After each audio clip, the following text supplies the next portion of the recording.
we're kind of trying to do everything, right? And I don't think we're the only ones. I think more carriers are trying to do what we're doing, which is you're an asset-based carrier. So the majority of your fleet, 3/4 in our case or more, are company drivers with your own fleet.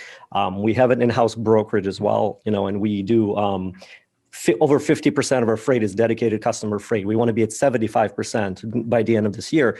And there's a whole bunch of different benefits to that, stability and consistency and things like that, not worrying so much about the ups and downs of the spot market, And I correct me if I'm wrong, but I sort of feel like a good amount of other carriers are sort of going in that direction.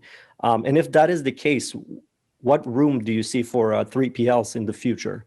If more carriers kind of start taking on that sort of mentality and business model?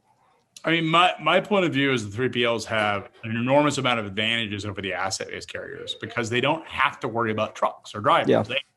Now, you can hate it, and oftentimes asset-based carriers do. 20 years ago when I sort of became old enough to be in the industry, brokerage was a bad word. Like, no asset-based carrier would have ever created a brokerage operation. Like that was a really dirty concept, but they realized that's where the money made. 85% of the profits made in trucking are actually made by people who don't own assets. If you think about that, take all the trucks and combine them. As an industry, they only make 15% of the entire profits. 85% go to people who don't actually own any of the assets. You could say it's not fair, it's not right. You could say this is crazy or this is BS. All of that's true, and I would agree with you.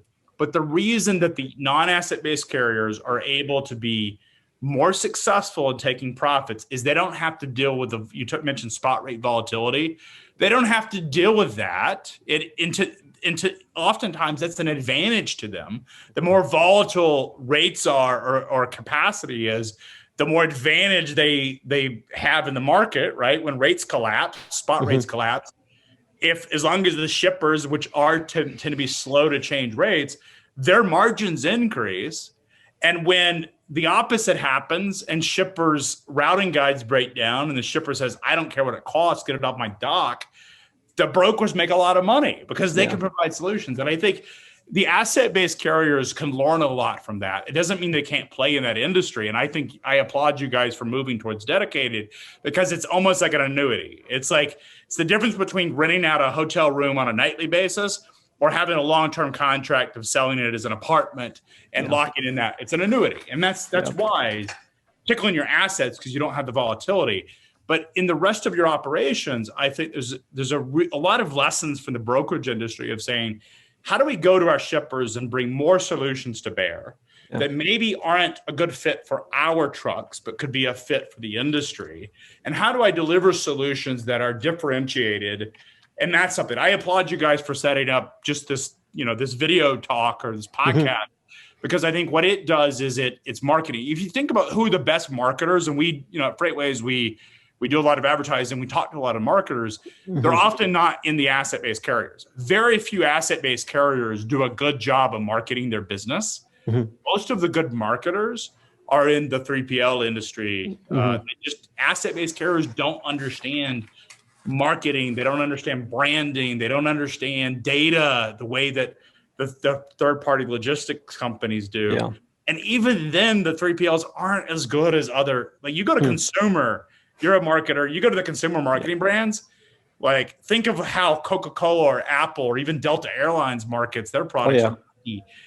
Completely different game than even the best 3PLs. And so it's a very different world that I think asset-based carriers could do themselves a favor by saying, we're not as good as we want to be, and we're not as good as we think we are. We need to sort of look at the playbooks of these other folks and learn from them and adapt that into our operations.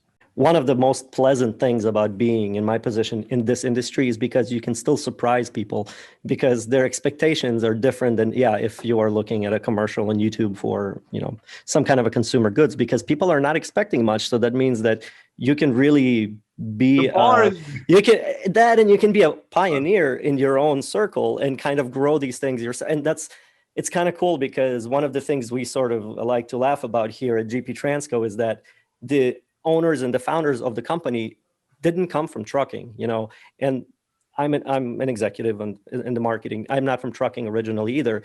And when you hear that at first, you're like, that's not great. But that means that you can bring things from the outside that somebody who has been always in trucking and is now running a trucking company may have not, thought about, or maybe didn't put enough value, which is, it's a pretty interesting, place to be at this time, I got to say. But it's also good because, to your point, it is unexpected. Like, Yeah. the stuff that we do at FreightWaves that you're doing at GP Advanced is you're not writing a whole, you're an innovator in the industry, but you're just applying things. We have a term called truckify it, is we take a concept from outside of our industry, we truckify it, we put it into our sort of our own content.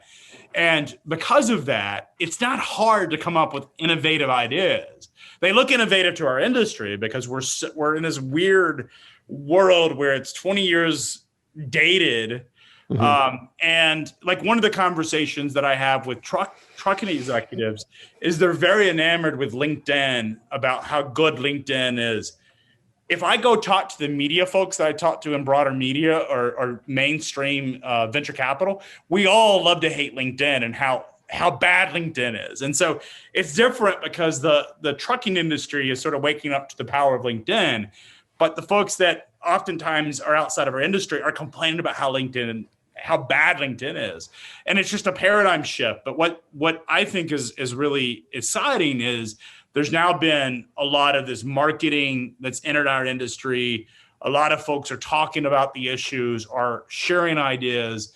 And it's gone from this, in the old days, there was this fear to share, this fear of talking to media, this fear of being proactive, because I would be judged, or this could be used against me, or I don't know how to do it. Where now there's a lot more openness to sort of support those types of initiatives.